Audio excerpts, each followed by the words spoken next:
ছোটবেলায় নানু দাদুর বাড়িতে এরকম পাটি পেতে ভাত খাওয়ার স্মৃতি আমাদের সবার মনেই এখনো রয়ে। সেই পাটিগুলোরই আসল নাম শীতল পাটি। গরমে ছুলে ঠান্ডা লাগে, সে থেকেই নাম হয়েছে শীতল পাটি। বাংলার গ্রামীণ জীবনের সাথে এমন অনেক শিল্প জড়িয়ে আছে যেগুলো শুধু প্রয়োজন মেটায় না, বয়ে আনে ইতিহাস, সংস্কৃতি এবং আত্মপরিচয়ের গল্প। বাংলার ঘরে ঘরে লুকিয়ে থাকা এমন অনেক কুটির শিল্পের মধ্যে শীতল পাটি তেমনই এক অনন্য কুটির শিল্প।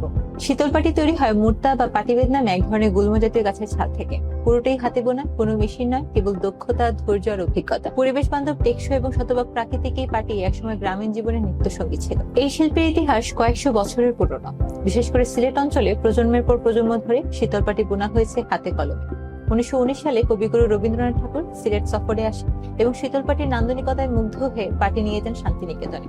তাই এই শিল্পের ঐতিহাসিক গুরুত্বও কিন্তু কম নয়। 2017 সালের 6 ডিসেম্বর শীতল পাটির ইতিহাসে আসে সবচেয়ে গর্বের মুহূর্ত। বাংলার এই লোকজ শিল্প পায় বিশ্ব স্বীকৃতি।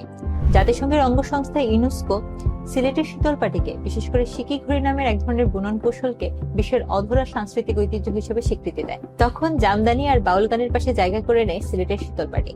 এই স্বীকৃতি বাংলাদেশের সংস্কৃতিকে বিশ্ব দরবারে নতুন মর্যাদা দেয়। শীতল পাটির সবচেয়ে আশ্চর্যের বিষয় হচ্ছে এর নকশা। এক্ষেত্রে কোনো নকশাই আগে থেকে আঁকা হয় না। শিল্পীর অভিজ্ঞতা আর কল্পনাতেই পাটির বুননে ফুটে ওঠে গ্রামীণ জীবনের সুখ দুঃখ, ফুল, লতাপাতা, উৎসব, পার্বণ আর জীবনের নানা গল্প।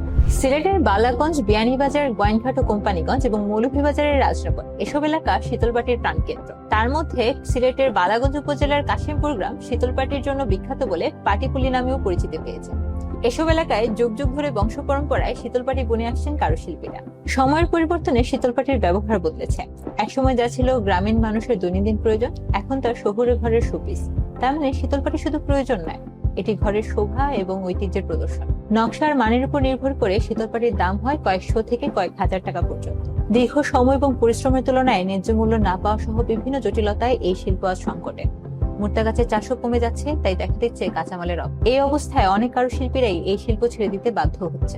তবু শীতলপাটি আর যতটুকু টিকে আছে তা একান্তই কিছু প্রান্তীয় কারুশিল্পীদের হাতে, তাদের বিশ্বাস আর ভালোবাসায়। ইউনেস্কোর স্বীকৃতি যেন একটি আশার আলো। এই শিল্প আর তার সাথে জড়িত মানুষরা যদি প্রপার সাপোর্ট পায়, শীতলপাটি ফিরবে আবার তার আগের গৌরবে। শীতলপাটি শুধু মেঝেতে পাতার কোনো আসন নয়, এটি বাঙালির পরিচয়, প্রকৃতির সঙ্গে বসবাসের দর্শন। পরিবেশ বান্ধব, স্বাস্থ্যসম্মত, শত বছরের ঐতিহ্যের ধারক এই শীতলপাটি। এই শিল্প বাঁচলে বাঁচবে আমাদের ঐতিহ্য। তাই শীতলপাটি যেন বাঙালির সংস্কৃতির শীতল ছোঁয়া।